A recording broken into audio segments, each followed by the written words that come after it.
Hey guys, how's it going? So today I wanted to walk you through the transformation that this lower part of our yard has taken and talk to you guys about what I plan on doing next spring and next year to keep it fresh and some of the things that I have learned along the way and some of the fixes I plan on making. We moved into this house December of 2019. Actually, it was 5 days before Christmas and we moved with a 5-year-old. So if you guys ever want to have any ideas in terms of how to make your holiday season a little bit more challenging, just ask me and I will let you guys know. But anyway, so we moved in right at the tail end of December of 2019. And this lower yard was really just all grass. There was a couple of shrubs right along the fence line, and I'll make sure to insert some photos so you guys can kind of follow along, because I don't have, unfortunately, I'm not the best at taking before and after pictures, but so you guys can get an idea of how this has transformed. So this was all grass. The river birch and the hill and the tiny little retaining wall was already there, but the river birch were little babies when we had moved in. They were not nearly as the size that they are now.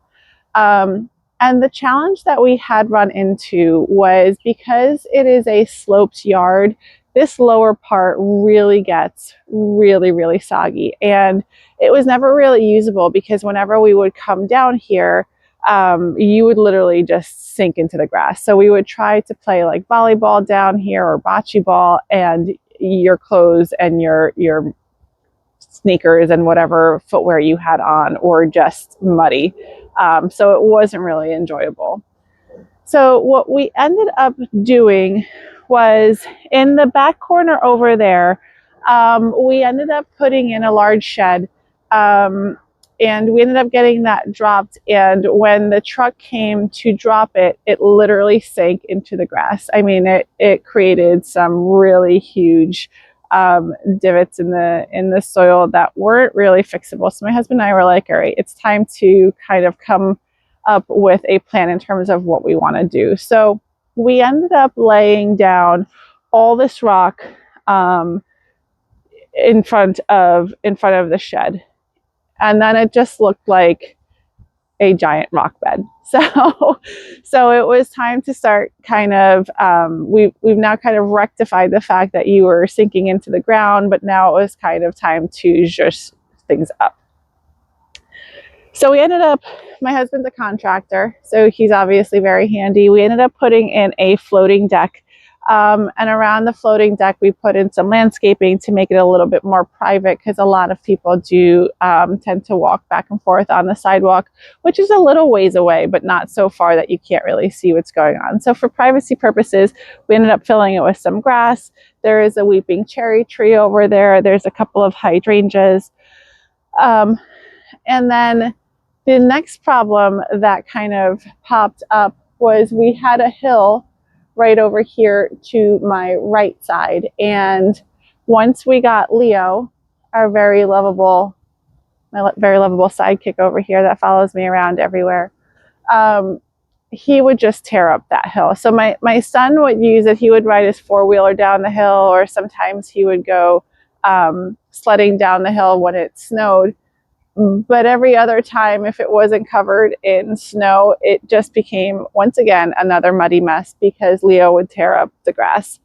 So then we ended up putting in this kind of staircase on the way down, and we flanked it with 2 large planters on either side. And then we made a little bit of a walkway, or we like to call it our catwalk, that connected it to the floating deck. And again, we made sure to put landscaping on either side so that it doesn't literally look like a catwalk, to really kind of soften those edges all around. What we also ended up doing was putting some planter boxes along the fence line as well, for 2 main purposes. One, to continue to add to that privacy, but also to make things a little bit more colorful and bring in nature a little bit more, because it really needed, all that rock that we had put down, we really needed to make sure that it was softened up a little bit more and looks to be more inviting and not quite so cold. So my husband built out those planter boxes, and that is really where I think I'm going to need to start making some adjustments. It looked good for a couple of years, and it's just not quite what I had envisioned it to be. So let me take you guys around and let you in on what I'm thinking. By the way, this is one of my absolute favorite shots of the backyard during this time of year. These two bright yellow trees that you see in the pots over here, there's one over here and there's one over there. Those are American ginkgos. They are absolutely stunning. And I've had those in pots for, I want to say 4 years at this point. I love them so much. All right, so here is where I was saying we added some beds along the fence line. And this is what it looks like, warts and all, guys. So I didn't do any cleanup at all. So you will probably see some dog toys. You might see some baseballs. So don't be surprised. But let me take you through in terms of what I think I like and I'm going to keep, and what I don't think I like and I'm going to keep. So the lines that you see are drip irrigation that I'm going to need to fix next year. I had planted this incredible hydrangea right there. I am considering keeping it there, but I might try to find something a little bit better for this area, because to me this just kind of looks really sad. I mean, you come in through the fence right here, and this being the first thing that you see, I think I'm going to zhuzh that up. Then this Japanese maple, Leo loves to hide under that, and there is actually a dog right in this corner over there that he loves to kind of say hi to. Japanese maples are also one of my husband's favorite trees, so we're going to be leaving that. And I think it looks pretty good right there. And then this mess. So these are Montauk daisies, and I love the fact that they bloom so late in the season and they're so cheerful. But this is constantly what they look like, whether I trim them back or not. It's just these have got to go. So I'm going to be planting this with something different. Now, there are a lot of shade trees around. This area does not get a lot of sun. So I'm going to have to think through something that is shallow rooted, but brings some color in, and will tolerate the sun. I had planted these yews all along the taller garden boxes. So, and my goal was to add winter interest so that it wouldn't be so bare. I do wish that I went with something a little bit more formal. Now, I could probably start trimming these up into a little bit more of a ball shape. So I might try to do that so that they don't look quite so woolly and wild, because I do want to bring some more formality to this space. I also had planted, you can start seeing it, the Japanese Hakanakloa grass right underneath it. And that was a terrible idea because all it did was smother it. So I'll have to get that out from under there.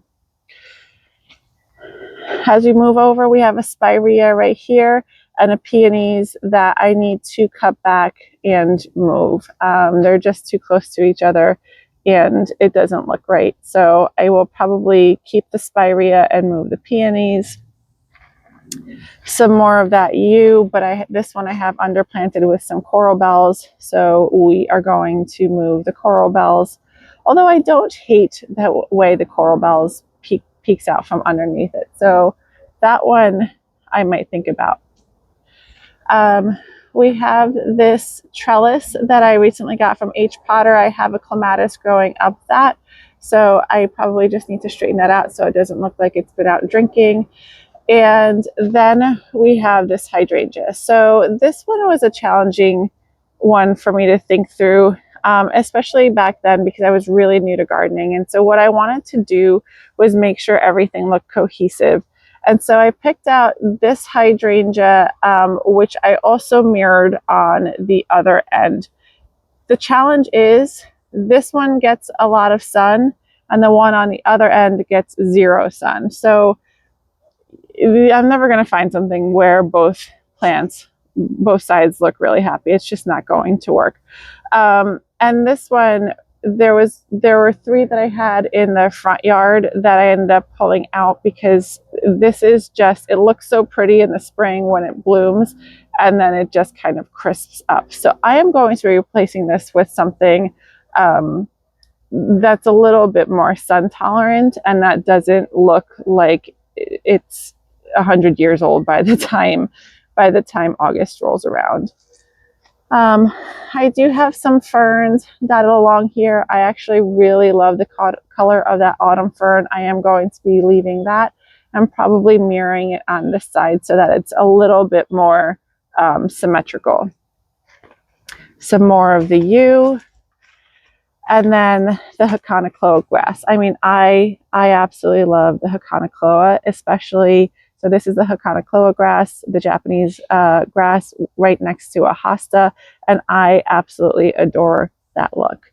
I also have a David Austin rose. I don't remember the variety, but that seems to do fairly well here. Now, word to the wise, to keep them blooming all year round, you have to make sure to deadhead them. In fact, I actually still see a couple of blooms still on them, a couple of buds still on them. So, but you don't want to prune them back this time of year, just as a side note, because you don't want to encourage new growth. So those buds were just kind of there. So I might actually split this Hakonachloa and the hosta and mirror it over here. There are a couple of little tiny baby hostas and a lentil rose right here. So I don't want to smother those, so I might just take those out. But again, just to make it look a little bit more cohesive. Another H. Potter arbor. Now over on this side, we have this mess all over again. So this has got to go. And there's the top to our fire pit. But I do have some hydrangeas in here. I have these trees. I can't remember exactly what they're walking stick, but I can't remember. I think Harry Lauder. I'm not 100% sure. Walking stick. I love the fact that they have these really intricate curly type branches that really add a ton of winter and fall interest. Other than that, they're just regular trees. They're not much to look at in the summertime. But here I have to figure out what I'm doing. So this is a fairly common area to walk, so I want to make sure that there's nothing that's impeding the walkway. But I do just want to make sure that it looks a little bit nicer than what we have going on here. So it has to be a little bit more compact. I was toying with the idea of either a Weigela, a Sonic Boom Weigela, or maybe an Encore Azalea, a couple of them spruced up in here because I love the fact that they rebloom. And maybe some grasses also to kind of mirror what we have going on the other side. But that is definitely something that I'm going to be thinking about and figure out how I'm going to make that look a little bit nicer. Continuing to move down along the path, we have more David Austin roses. We have more of that autumn fern, more of the Hakonachloa, and then we have some very happy weeds that I need to get rid of, and some clematis growing up on another trellis. More clematis, more Hakonachloa, more hostas, more David Austin roses. So down this way, I feel okay. And the further down we get, the more okay I get. Another yew, Hakonachloa, and then here is the sister to that hydrangea. So you can see it appreciates the shade a lot more, but even with it appreciating the shade, it still doesn't look great. So ironically, the leaves look a lot better, but then this one doesn't really bloom. So it's like I can't really get the best of both worlds. So So yeah, so what we're going to do probably in the next couple of weeks is start working on this project and figure out what I want to do to kind of make some improvements and get it back to the way I like things to look around here. All right, guys, I think that'll be it for today's video. I hope you guys enjoyed learning a little bit more about me and the space that we live in. And I hope you guys stick around to see how it's going to continue to change and evolve. As always, if you have any questions, drop them in the comments below. Remember to hit the like and subscribe button, and I will see you guys in the next one. Bye.